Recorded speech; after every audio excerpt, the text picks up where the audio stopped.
Olá, meus amigos, tudo bem com vocês?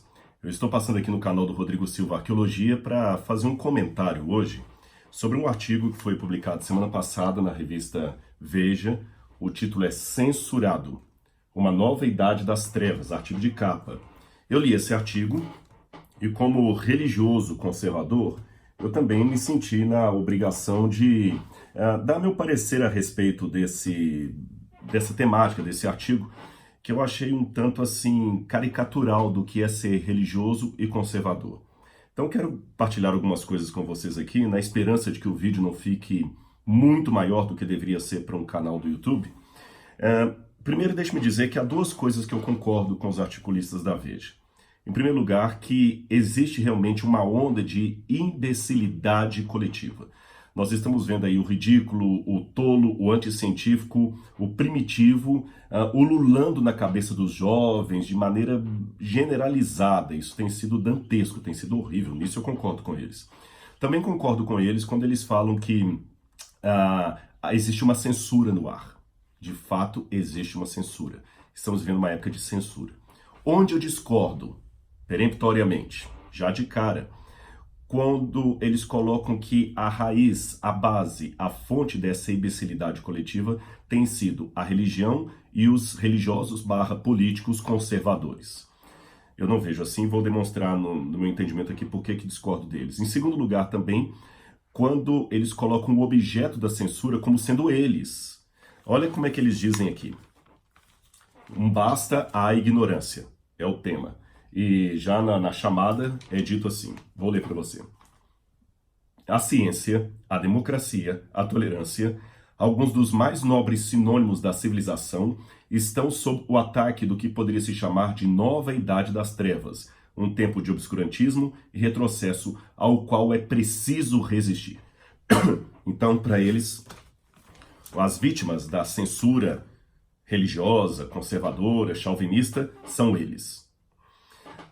Outro erro básico que eu vejo no artigo é que eles polarizam a sociedade entre ciência, por um lado, os equilibrados, os iluminados, os cientistas, os livre-pensadores, diga-se de passagem, ateus, agnósticos dominando a maior parte desse grupo, e uns poucos religiosos de mente mais liberal, e no outro espectro você teria os religiosos conservadores, políticos conservadores e os seguidores da Bíblia, leitura literal da Bíblia, que estão trazendo de novo a população para a era das trevas. O assunto da Idade Média, ele realmente é complexo. Eu acredito que houve uma época de trevas morais e espirituais na Idade Média, dominado por uma hegemonia religiosa que não é bem aquela que a Bíblia apresenta. Por outro lado, eu também não vou jogar fora a água suja, a bacia e o menino junto. E essa polarização que eles colocam entre cristãos religiosos de um lado, obscurantistas, e cientistas do outro, como iluminados, ela é totalmente artificial, ela não dá conta da realidade. Em primeiro lugar, porque existem cientistas que são cristãos. É um falso dilema, ciência ou fé, religião ou ciência. Isso é um falso dilema.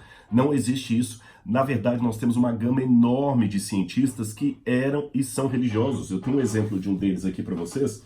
Francis Collins, autor do livro The Language of God, A Linguagem de Deus. Esse camarada é um cientista de primeira linha. Foi ele que chefiou toda a equipe para o mapeamento do genoma humano.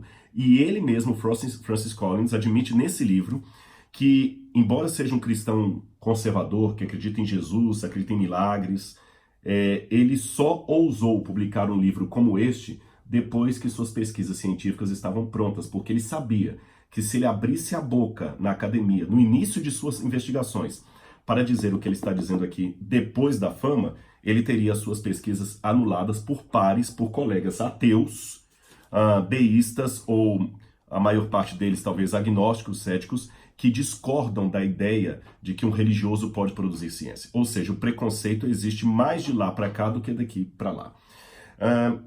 Um outro problema que eu vejo aqui é que como é que o articulista, os articulistas, são vários aqui, como é que eles constroem a argumentação deles. Eles querem dizer que a ciência surgiu para tirar o mundo do obscurantismo, mas sempre houve uma briga entre ciência e religião. Gente, isso não é verdade. Os pioneiros da ciência, Copérnico, Kepler, eram todos cristãos religiosos e morreram assim cristãos religiosos, acreditando, quando digo cristãos religiosos, para desfazer aquela ideia de cristão que não tem compromisso com religião, eles procuravam na Bíblia a fundamentação da ciência deles, a inspiração pelo menos dela. Veja Louis Pasteur, por exemplo, o próprio Isaac Newton, que escreveu um comentário brilhante sobre Daniel e Apocalipse. Eram cientistas e tinham fé. Aliás, essa ideia, a ciência diz isso, a ciência diz aquilo, isso é uma forma panfletária de articulistas sensacionalistas colocarem jargões que não existem. Eu vou explicar para você. Ciência enquanto autoridade não existe. O que existem são homens e mulheres que trabalham com o método científico. Eu vou exemplificar o que eu quero dizer para você. A afirmação: a Igreja Católica condena o uso de preservativo está corretíssima, ainda que você discorde dessa máxima. Ainda que você seja um bom católico e discorde que é pecado usar preservativo, você há de admitir que a Igreja Católica oficialmente condena o uso de preservativo. Por que eu estou dizendo isso? De camisinha. Por que eu estou dizendo isso? Porque a Igreja Católica é uma pessoa juridicamente constituída que tem um colegiado, um magistério e um papa situados em Roma, que podem emitir documentos oficiais em nome da Igreja, sejam cartas apostólicas, que têm função didática, seja uma encíclica, que tem função oficial. Então a Igreja Católica, por existir nesse formato, ela pode emitir declarações, documentos oficiais em nome do catolicismo. Agora, onde estaria o quartel-general da ciência? Ainda que existam linhas de consenso, Departamento de Ciência e Tecnologia e tudo mais, porém não existe a rigor algo como se fosse um Vaticano da ciência, que pode emitir documentos oficiais e quem discorda daquilo está discordando oficialmente da ciência. Não existe isso. O que existem são homens e mulheres trabalhando com o método científico e eles não sempre estão de acordo. Aliás, há muitas vertentes, muitas teorias. Por exemplo, a medicina afirma que quem afirma são médicos e os médicos discordam. A arqueologia afirma que quem afirma são arqueólogos e os arqueólogos discordam. Agora imagina eu pegar a posição de um médico ou de um grupo de médicos, colocar aquela posição numa revista e falar a ciência médica ou a medicina diz que outros médicos vão se sentir não contemplados ali. Então essa máxima, repito, de ciência por um lado e religião do outro, como estando em conflito, ela é fantasma, ela é mitológica, ela não condiz com a realidade, tá bom? Ela é caricatural. Essa forma monolítica de ver ciência como sendo uma coisa só e cristianismo como sendo uma coisa só. Nem todos os cristãos acreditam que a Terra é plana, nem todos os cristãos evitam tomar vacina, como eles colocam aqui, mas eles massificam a coisa. Ainda para sustentar o argumento dele, eles dizem o seguinte, que a ameaça religiosa está tão grande que está fazendo a cabeça dos jovens e a internet tem sido onde isso tem se propagado. Isso não é verdade. Vamos pegar o que eles falam. É interessante você fazer aqui uma análise do discurso, como propuseram homens como Paul Ricoeur, o próprio Foucault, tá certo? São pessoas que trabalharam sobre o método estruturalista. Eu não concordo com tudo do método estruturalista, mas existem coisas ali que eu pego na hora de ler um assunto, pega e transforma em equações a problemática que está sendo colocada, a argumentação do autor e os exemplos que ele dá se confirmam ou desmentem a premissa dele. É isso que eu fiz com esse artigo aqui da revista Veja e sugiro vocês a fazer isso também, isso é chamado leitura crítica. O argumento deles é que está tendo uma onda cada vez maior de massificação das populações a partir de temáticas religiosas que estão, por consequência, trazendo obscurantismo. Se isso fosse verdade, quem estaria na crista das leituras das mídias? Seriam cristãos conservadores ou ateus, agnósticos e deístas? Vou dar um exemplo para você. A revista cita esse autor israelense aqui, o Yuval Noah Harari. Eu já li os dois livros dele, o Homo Sapiens e o Homo Deus. Eu não li o terceiro, na verdade o Homo Deus também eu só li até aqui. Eu não terminei de ler o livro todo não, estou quase terminando. É um autor da linha liberal, e tem outro também que a revista não cita, mas eu vou fazer a propaganda aqui, olha. Israel Finkelstein e Niall Silverman, que escreveram A Bíblia Desenterrada. Em português ficou traduzido com o título de E a Bíblia Não Tinha Razão. Pela premissa da revista Veja, se há uma massificação de temáticas religiosas e conservadoras, o livro que deveria estar no topo de vendas não eram esses. Era esse aqui, olha. O Ceticismo da Fé, que eu escrevi, porque eu sou conservador. Aí antes que alguém ironize, falando, ah, mas você não tem a competência deles. Não é esse o meu ponto aqui. O meu ponto é o seguinte, livro por livro, o meu tem notas de rodapé, tem fontes primárias, é um livro sobre a temática de Deus e tudo mais.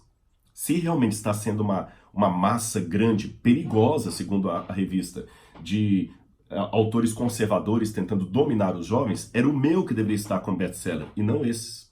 E para não ficar parecendo que estou fazendo propaganda do meu livro, eu posso citar outros autores aqui, como por exemplo Alistair McGrath e John Lennox, professores em Oxford, um de matemática, o outro de teologia, mas também com um doutorado em biofísica. Esse aqui, ex-ateu, que se converteu. São intelectuais de primeira linha, mas os livros deles também não estarão no topo das prateleiras. Esse aqui também, William Lane Craig, um camarada de uma envergadura intelectual sem comentários. Olha o livro que ele escreveu sobre a filosofia e cosmovisão cristã. Jamais. Quando eu vou a outro, esse aqui, Peter Berger, é simplesmente uma das maiores mentes vivas na sociologia. Quem é sociólogo conhece esse teórico, mas é conservador. Quando eu vou no topo nas livrarias em aeroportos do mundo inteiro, eu não vejo o livro dos conservadores no topo da lista. Eu vejo justamente dos que estão querendo atacar a Bíblia ou as veracidades colocadas pelo cristianismo. Então, eu repito, se a revista Veja estivesse correta, o que deveria estar no topo dos mais vendidos eram os conservadores e não os liberais. Outro ponto mais que eu noto aqui na revista. Eles falam que a internet tem sido o campo em que os religiosos têm colocado suas coisas. Meus amigos, na verdade, isso não é verdade. Ou quando eu vou à internet, você sabe que tem mecanismos, tanto do Google como da Wikipedia, para verificar quais são os temas mais procurados. E eu acho interessante olhar isso porque o Google, ele me dá uma linha do que as pessoas estão mais buscando. E a Wikipedia me dá um diagnóstico do que elas estão mais querendo aprender. Elas buscam no Google e pesquisam no Wikipedia. Se for verdade que está tendo uma avalanche de conservadorismo, obscurantista, etc, etc, etc, e que este é o resultado do imbecilialismo que estou vendo em geral, então os jovens deveriam estar consumindo material religioso para então se embrutecer. Essa é a lógica da revista, mas não é o que eu vejo. Quando você vai procurar quais são os assuntos mais tratados na internet, vou pegar aqui o Google. Em termos de mundo, em 2017, eu tenho aqui uma de 2017, o que mais foi procurado no mundo na internet foi Furacão Irma, em primeiro lugar. Em segundo lugar, iPhone 8, que era o que estava em lançamento lá. Depois o iPhone X. Depois, em quarto lugar, Matt Lauer. E em quinto lugar, Meghan Markle. É isso que está sendo procurado. Quando você vai em notícias globais, em primeiro lugar ficou o Furacão Irma de novo. Em segundo lugar, Bitcoin. Em terceiro lugar, Massacre de Las Vegas. Quando eu vou para o Brasil, o que os jovens mais procuraram em 2017 no Google não foi Bíblia Sagrada, não foi Jesus, foi Big Brother Brasil, tabela do Brasileirão em segundo lugar, terceiro lugar Enem, quarto a morte de Marcelo Rezende, quinto chamado e assim por diante. Veja bem, olha a lógica. O que os jovens estão consumindo? A internet me dá a resposta. Eles não estão consumindo Bíblia, eles não estão consumindo valores nem temáticas religiosas, eles estão consumindo besteira. Então essa imbecilidade coletiva que eu estou analisando não é fruto de catequização de temáticas religiosas. Pelo contrário, é fruto de massificação de cultura inútil, que aliás esse é o grande problema do professor hoje. O grande desafio pedagógico, acadêmico hoje não é dar cultura para os jovens, é tirar deles a cultura inútil que eles têm, porque eles chegam na sala doutrinados, PhDs, doutores, livres docentes em cultura inútil. Eles sabem tudo sobre futebol, sabem tudo sobre carnaval, tudo sobre samba, tudo sobre seriados de TV e sabem pouco ou nada sobre Bíblia e história do Brasil. Quer um exemplo? Faça uma prova relâmpago na sala de aula. Uma prova relâmpago. Peço os alunos na primeira prova, faça perguntas sobre Game of Thrones. Na segunda, sobre a Era Getúlio Vargas. E na terceira, sobre Bíblia Sagrada. Em Game of Thrones, você terá a maioria dos alunos tirando nota 9 e 10. Sobre Getúlio Vargas, talvez você terá uns 20 ou 30% tirando boas notas sobre Getúlio Vargas, se tiveram aula de história sobre isso. E sobre Bíblia Sagrada, a minoria da minoria saberá responder alguma coisa. Não estou querendo dizer com isso que os jovens não podem assistir Game of Thrones, mas é que nós estamos vendo uma inversão de valores.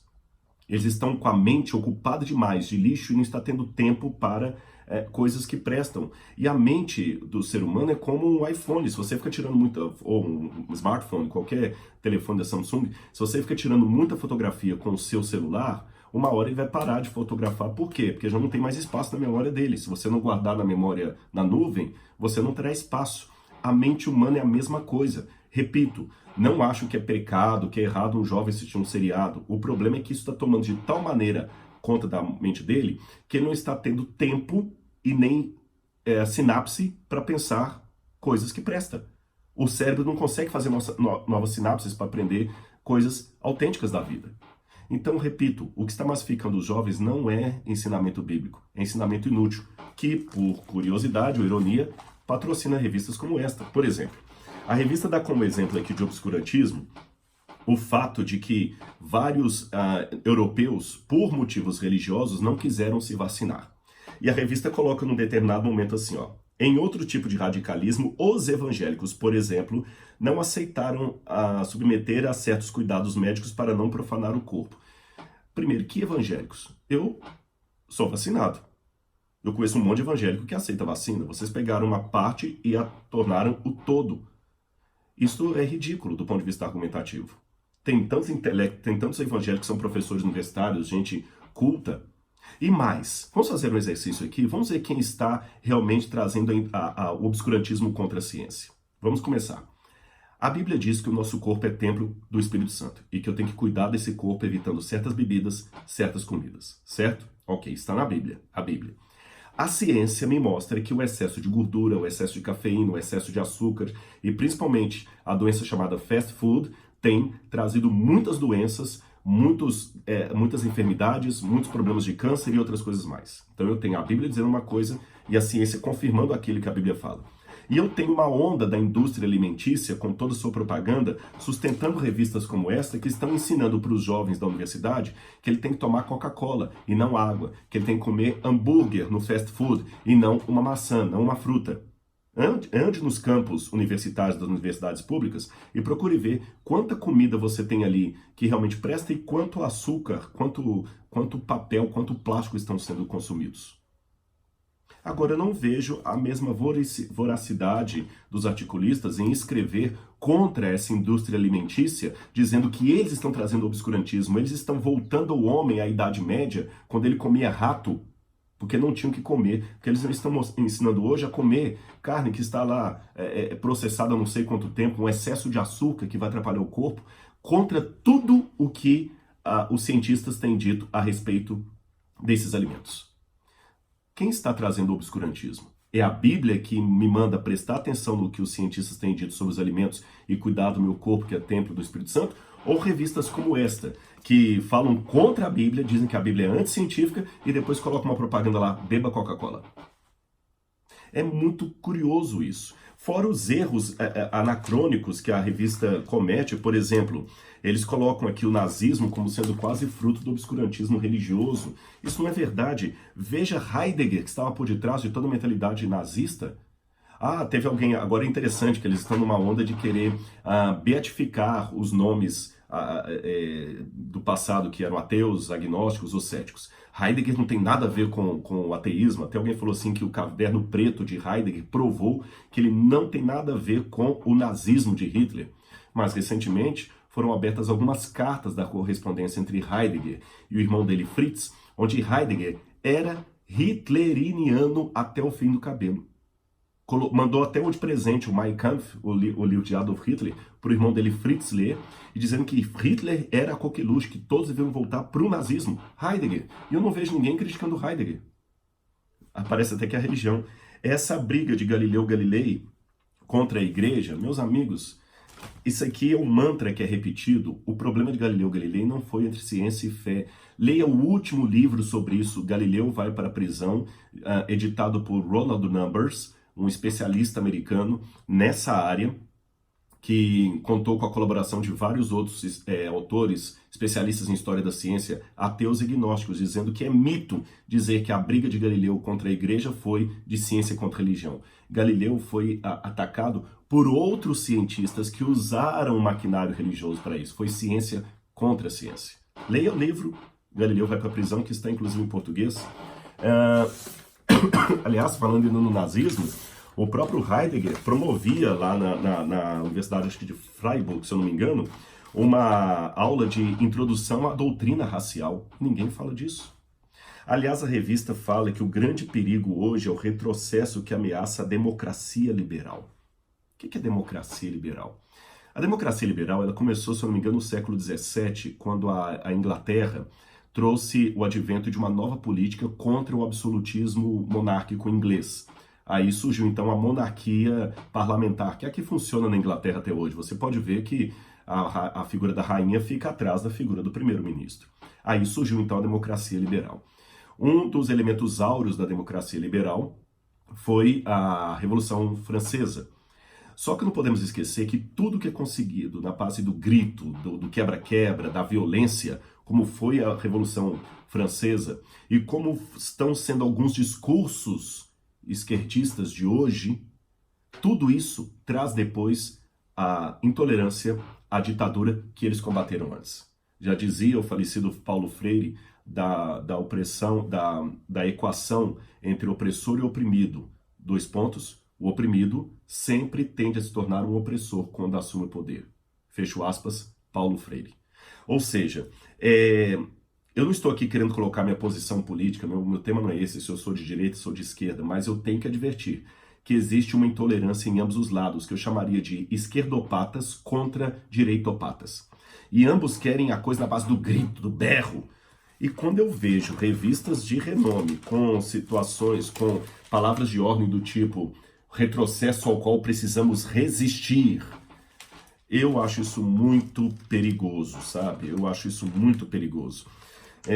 Porque polariza o discurso e cria uma certa semântica das palavras completamente estranha. Por exemplo, quando se fala de tolerância e chamam os religiosos de intolerantes, temos que ter tolerância ao negro, tolerância ao homossexual, tolerância à mulher, tolerância. O que é tolerância? Tolerância, no sentido mais nítido da palavra, mais real, tolerância é eu não concordar com uma coisa, eu não gostar de uma coisa, por isso eu a tolero, eu a suporto. Porque se eu gosto e se eu bato palmas, não é tolerância, é adesão. Mas isso que eu noto hoje, eles falam em tolerância, mas não querem tolerância, eles querem conversão à ideia deles. Porque tolerar, eu repito, vá ao dicionário, tolerar significa não concordar, deixar bem claro que eu não concordo, que eu não gosto, eu simplesmente tolero. Porque se eu gosto e eu concordo, não é tolerância, é adesão. Então hoje fazem muito discurso da tolerância, nos acusando de intolerantes, quando o que eles querem não é tolerância, é conversão à cartilha deles. Outra palavra que é muito mal falada, a palavra humanismo, estão contra o humanismo. Não confunda humanismo com humanitarianismo. O humanitarianismo, quem promoveu as maiores ações humanas foram os religiosos. Olha as Santas Casas de Misericórdia. Olha o trabalho que os espíritas fazem com o sopão em vários lugares. São religiosos que fazem os maiores trabalhos humanitários. Não são os ateus, são religiosos. Então, não confunda, porque a religião ela preza pela humanitariedade, o humanitarianismo. O humanismo é uma distorção disso. É querer colocar o ser humano no centro do poder, no centro da história, no centro da vida. E aí é que vem o problema, que cada ser humano acha que a agenda dele deve ser o tema de toda região, de toda reunião.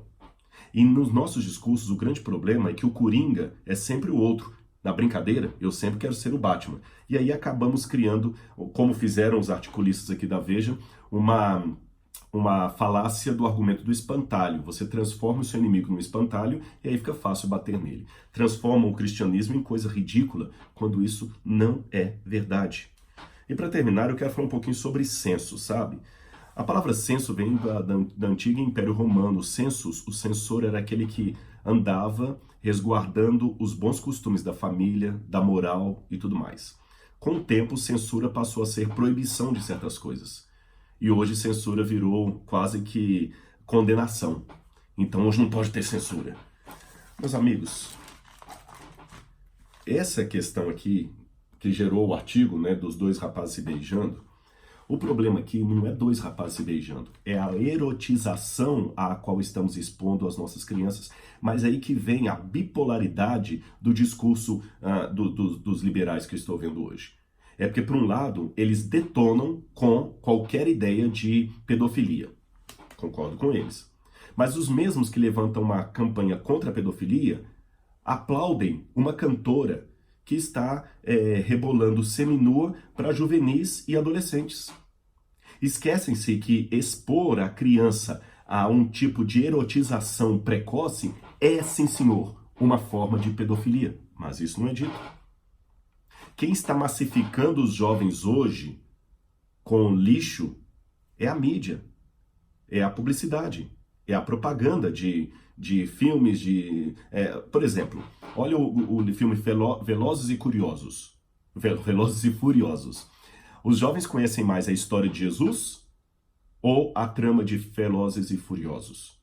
Com certeza é a última. Eles conhecem mais Velozes e Furiosos, eles conhecem mais o Vin Diesel do que Jesus Cristo. É simples, coloca uma prova de última hora para eles sobre Velozes e Furiosos e para a mesma turma uma prova sobre os evangelhos. E veja qual será a maior pontuação. Então, hoje, o que Velozes e Furiosos propagam? Realmente é aquele tipo de motorista que você quer dirigindo no condomínio onde você mora? É aquele tipo de motorista que você quer namorando sua filha? Ou dirigindo o carro na rua onde a sua criança está brincando? Certamente não. É que eles são loucos. Mas é que ele é enaltecido e aplaudido e vira campeão de bilheteria. E você não vê os articulistas esclarecidos levantando bandeira contra aquilo. Querem levantar bandeira contra a Bíblia. Com jargões até antagônicos, como por exemplo, do articulista Hélio Schwartzman, que escreveu agora, recentemente na Folha de São Paulo, contra a Bíblia, dizendo que devemos abolir a Bíblia da sala de aula de vez e trazer para a sala de aula a velha e boa ciência agnóstica. Ciência agnóstica, foi isso mesmo que eu li? Ora, agnosticismo, ainda que haja a ala mais liberal, a área mais moderada, a área mais radical, agnosticismo é, em essência, aquilo que está convicto de que não podemos ter convicção. O agnosticismo nega a possibilidade de se descobrir verdades. Como é que você pode, articulista da Folha de São Paulo, falar então de trazer para a sala de aula ciência agnóstica? Quer dizer, levar os jovens a uma ciência que ensina que não pode aprender? Aí eu fico pensando, sabe? Pode-se fumar maconha no campus da universidade, mas não se pode pregar a Bíblia no campus da universidade. Pode-se promover um baile da noite da calcinha molhada e colocar lá no quadro de anúncios do diretório estudantil, mas não se pode promover um culto, porque isso é coisa pro lado de fora. Pode-se colocar uma bandeira ou, quem sabe, uma faixa com frases de ordem, inclusive citações de Che Guevara, mas não se pode colocar um folheto com um versículo da Bíblia com uma citação do apóstolo Paulo. Será que realmente a censura está contra eles? O censurado aqui sou eu, porque sou eu que não posso falar de Deus em sala de aula. O professor ateu pode falar claramente do ateísmo metodológico dele, mas eu não posso dar na universidade pública uma aula sobre argumentos racionais para a existência de Deus. Na verdade, meus amigos, o censurado aqui sou eu. Mas tudo bem. A história me mostrou que grandes homens e mulheres do passado, como Paulo, Sócrates, como Aristóteles, como o próprio Jesus, como Maria Agnasi e outras que eu podia mencionar, são homens e mulheres que tiveram que acostumar a ser minoria. E eu não tenho medo de ser minoria. Porque, como eu até citei aqui no meu livro, eu cito aqui o ensaísta americano Ralph Emerson, onde ele disse: é fácil viver no mundo conforme a opinião do mundo. É fácil viver na solidão conforme a nossa opinião. Grande será o indivíduo que, mesmo em meio à multidão, conseguir manter com perfeita doçura a independência da solidão. E como religioso eu digo, uma solidão em tese, porque com Jesus, só eu e ele, seremos sempre a maioria esmagadora. Então tenha uma leitura crítica da história. Cuidado com as ondas que estão acontecendo. Agora está uma onda muito grande de ridicularização da Bíblia e de achar que cristão não é intelectual, não é cientista. Não é bem assim. Espero que você tenha gostado desse comentário, desse vídeo. Se gostou, dê o seu like. Não esqueça de assinar o sininho de notificações e partilhar com seus amigos. Até o nosso próximo encontro.